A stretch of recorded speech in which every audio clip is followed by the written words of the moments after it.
Bonjour et bienvenue pour une vidéo sur Horror à Arkham, et cette fois-ci je vais faire une présentation de deck pour ma continuité de campagne ou mon début de campagne avec Zoé Samaras, mais cette fois-ci nous allons nous attaquer à l'héritage de Dunwich. Ici vous pouvez voir la boîte du renouveau, mais je vais faire d'abord l'héritage de Dunwich, on va appeler ça en normal, hein, sans les cartes de renouveau. Donc je mets ça en petit décor pour que ça soit plus beau. Donc on va commencer par la présentation. Donc Zoé Samaras, c'est un de la classe gardien. Donc on va refaire un petit peu sa présentation.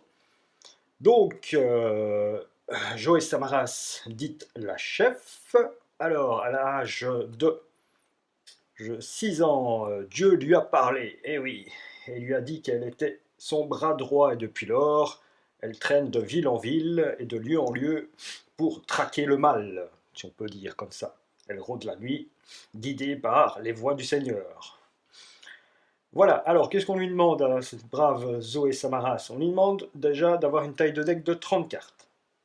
Alors, uniquement, pas uniquement, des cartes, je voulais dire par là, des cartes gardiens de niveau 0 à 5, des cartes neutres de niveau 5 et jusqu'à 5 cartes de niveau 0 prises dans les autres classes, donc dans toutes les autres classes. Alors, exigence du deck ne compte pas dans la limite de taille du deck. La croix de Zoé, la voici. Une faiblesse prise au hasard, on l'avait déjà fait dans la zélatrice, et la faiblesse châtier le mal. Voilà. On va commencer donc par la croix de Zoé.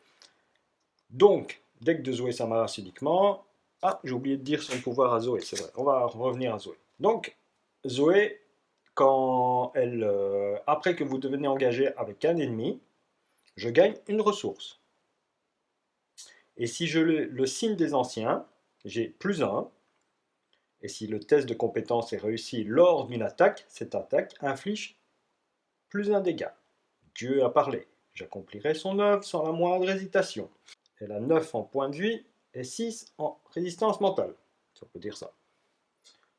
Alors, elle a aussi 4 en valeur de volonté, 2 en intelligence, 4 en force et 2 en esquive. Sa carte principale, c'est la croix de Zoé. Après qu'un ennemi devient engagé avec vous, j'incline la croix de Zoé et je peux dépenser une ressource. J'inflige un dégât à cet ennemi. Sa faiblesse, je veux dire identitaire, c'est révélation, défausser des cartes du dessus du deck de rencontre jusqu'à ce qu'un ennemi soit défaussé, attachez châtiez le mal à cet ennemi et générez-le dans le lieu le plus éloigné de vous. Forcé, quand la partie se termine, si l'ennemi attaché est en jeu, Joe Samara subit un traumatisme mental. Et donc la faiblesse tirée au hasard était lésion interne. Mettez lésion interne en jeu dans votre zone de menace. À la fin de votre tour, subissez un dégât direct. Défausser, légion interne, 2 actions pour la défausser.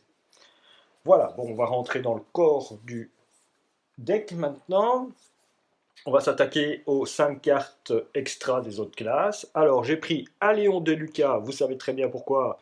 Et pour ceux qui ne savent pas, c'est que quand il est en jeu, il nous permet d'avoir une action en plus. Donc de 3, nous passons à 4.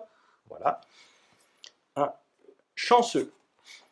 Rapide à jouer quand vous devez échouer un test de compétence. Je gagne plus 2 à ma valeur de compétence pour ce test. Ça, c'est pas mal. Regardez ce que j'ai trouvé. Rapide à jouer après avoir échoué à un test de compétence avec une différence de 2 ou moins. Pendant que vous enquêtez, découvrez 2 indices dans le lieu. Alors, une loupe, c'est un objet rapide, à une main, vous gagnez plus 1 tant que j'enquête. Déduction, si ce test de compétence est réussi pendant que vous enquêtez dans un lieu, découvrez un indice supplémentaire dans ce lieu. Voilà, ça c'était les 5 cartes un petit peu, je veux dire, extra du deck qu'on nous demande de chaque classe, hein, que j'ai rajouté. Donc vous avez bien vu à part Léon de Lucas qui nous donne une action supplémentaire, toutes les autres sont un peu concentrées sur l'acquisition d'indices, puisque notre chère Zoé n'a que 2 en indice. Bon, maintenant on va s'attaquer aux cartes gardiens. Donc dans les cartes gardiens, j'ai en allié le chien de garde. Quand une attaque ennemie inflige des dégâts au chien de garde, infligez un dégât à l'ennemi attaquant. Le flic en patrouille que nous avions évolué lors de la première campagne contre la zélatrice. Donc, je gagne un point de force, j'incline le flic en patrouille et j'inflige un dégât. Infligez un dégât à un ennemi dans votre lieu. Ça, c'est bien. Alors, j'ai rajouté une vie perçante. J'ai payé mes 3 points d'expérience. C'est un permanent. Je peux dépenser 2 ressources et je gagne plus 1 en intelligence pour enquêter. Je dépense 2 ressources et je gagne plus 1 en force jusqu'à la fin de la phase. J'ai aussi un entraînement physique qui fait un petit peu la même chose mais qui lui n'est pas permanent. Dépenser une ressource, je gagne plus 1 en volonté pour cette test de compétence.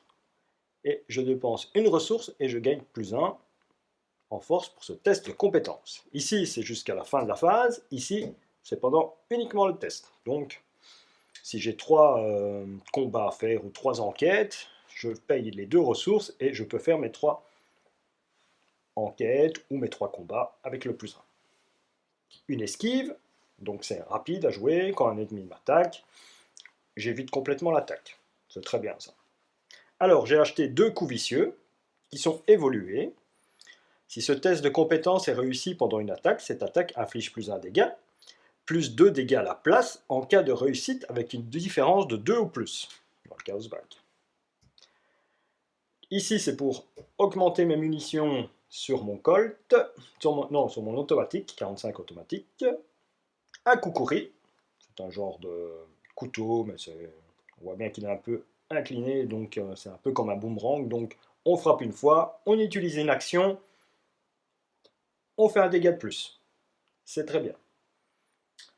Alors, j'ai mis aussi 2 préparés pour le pire. Donc, c'est un événement qui me permet de chercher une arme, un soutien arme parmi les 9 cartes du dessus de mon deck. Et je les ajoute à ma main, et puis je mélange mon deck. 2 lampes torches pour toujours enquêter. Ma machette, je dirais quasiment l'arme primordiale de cette Zoé Samaras. Donc je gagne plus 1 en attaque pour cette attaque. Si l'ennemi est attaqué et le seul ennemi engagé avec vous, cette attaque inflige plus 1 dégât. Donc si j'inflige un dégât, elle inflige 2 dégâts grâce à ça. L'automatique avec 4 munitions, je dépense une munition, je gagne plus 1 d'attaque pour cette attaque, et cette attaque inflige un dégât aussi. 2 perceptions, donc je gagne des points de compétence pour enquêter, et en plus si je réussis, je peux piocher une carte. Alors, le soin. J'ai un premier soin qui a 3 recharges. Si la carte premier soin n'a pas de provision, je la défausse, d'accord. Dépenser une provision, je soigne un dégât ou une horreur d'un investigateur dans votre lieu. Donc je me soigne moi-même. Puis j'ai soin d'urgence. Choisissez un investigateur dans votre lieu. Soignez 2 dégâts de cet investigateur ou d'un soutien allié qu'il contrôle. Voilà, ça c'est pour me soigner. Voilà. Alors, un peu d'argent, il en faut dans ce jeu. Donc une planque, ça me fait gagner 2 ressources, j'en ai 2 exemplaires, perception 2 exemplaires, donc vous les voyez. Preuve, rapide, à jouer quand vous avez vaincu un ennemi, découvre un indice dans le lieu, ça c'est important. Alors, pour pouvoir jouer Léon du Lucas et le flic en patrouille, le petit combo que j'aime bien, j'ai mis comme permanent charisme. Vous avez un emplacement d'allié supplémentaire, ça on l'avait déjà mis avant, dans la nuit de la zélatrice. Et on finit par une maîtrise, on ne sait jamais. En cas de réussite, on pioche une carte. Et 2 courage inattendus qui permettent de rajouter donc des compétences, car il y a des points d'interrogation dans n'importe quel type de test. Donc, que ce soit en esquive, en intelligence, en force mentale et en force tout court. Voilà. Et ben voilà ce qui fait un peu le tour du deck. Il est polyvalent puisque je joue un petit peu seul, surtout sur enquêter et frapper, ce qui est un peu le corps du jeu. Pas trop de combos bien spectaculaires, uniquement du classique du classique, étant donné que je suis quelqu'un qui possède une boîte de base et le renouveau de l'héritage de Dunwich ainsi que la campagne de Dunwich. Donc, avec les armes que j'avais, j'ai fait ce que je pouvais. Je crée moi-même ce deck. Il a été recherché sur deux sites. Alors, dans la continuité, donc, nous avons fini la campagne de la zélatrice. J'avais tout indiqué dans mon carnet de campagne. Mes points d'expérience que j'avais gagnés. Donc, j'avais 17 points d'expérience. Et alors, ce qui s'est passé, c'est que j'ai créé une nouvelle feuille donc pour Dunwich. Ce qui s'est passé, c'est qu'à la fin de la campagne de la zélatrice, on m'a infligé 2 traumas physiques et 2 traumas mentaux. Mais comme à la fin de la dernière campagne, ma faiblesse était encore en jeu avec mon ennemi, que vous vous rappelez peut-être que j'avais tenté de faire une petite technique vraiment complètement foireuse, qu'il se tue tout seul en tombant de la falaise, ça n'a pas fonctionné bien sûr, et je me prends un dégât mental en plus, un trauma mental en plus. Donc je vais toujours commencer ces missions, ces quêtes dans Dunwich avec 2 dégâts physiques et 3 traumas mentaux, pardon, oh là là. Donc ça veut dire que je vais commencer avec 7 et 3.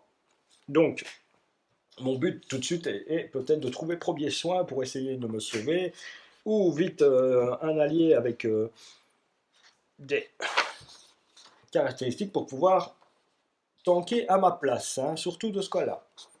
Voilà, donc j'avais aussi 17 points d'expérience, ce qui est énorme, puisque j'avais tué Umordot, et j'avais gardé mes points d'expérience que j'avais gagnés dans les masques de minuit. Et donc avec ça, j'ai payé les 2 coups vicieux, ça fait 4 points en moins. J'ai payé pour 3 points la vue perçante. J'ai remplacé 2 cartes, donc j'ai payé 2 points d'expérience pour se préparer au pire. Et j'avais, je crois, remplacé encore 2 cartes, un Kukuri et une maîtrise, je crois. Et donc j'ai mis 2 points d'expérience en moins. Donc maintenant, je me retrouve avec un total qui me reste 6 points d'expérience. Donc je l'indique ici, il m'en reste 6. Voilà, il m'en reste 6. Tout ça, je le barre. Tac, tac, tac, tac, tac. Comme quoi, je l'ai bien fait. Voilà. Voilà ce qu'il en est de mon deck. J'espère que ça va aller. Donc, on va se lancer dans la campagne de Dunwich. La première, ça va être l'activité extrascolaire. Donc, on va retourner à l'université Miskatonic pour voir ce que nous raconte ce vieux Armitage qui nous a appelés. Je vous dis au revoir, à la prochaine pour une aventure, je l'espère, et on se quitte là-dessus. Merci!